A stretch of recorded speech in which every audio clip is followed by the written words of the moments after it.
Putri Chandrawati mengaku mengalami depresi berat setelah insiden pembunuhan Brigadir Yosua Huta Barat atau Brigadir J di Duren 3, Jakarta Selatan pada 8 Juli 2022. Putri Chandrawati sempat berkonsultasi dengan psikolog atau psikiater setelah peristiwa pembunuhan Brigadir J. Ia bahkan sampai mendapatkan resep obat dari psikiater yang menanganinya.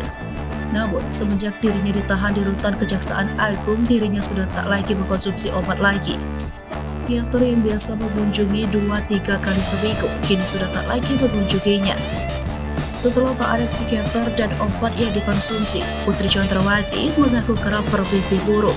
Disampaikan bahwa kalau malam saya suka mimpi buruk dan terkejut. Putri mengatakan berdasarkan analisa psikiater dan dokter, dirinya mengalami depresi berat atas peristiwa penembakan yang menewaskan Brigadir J.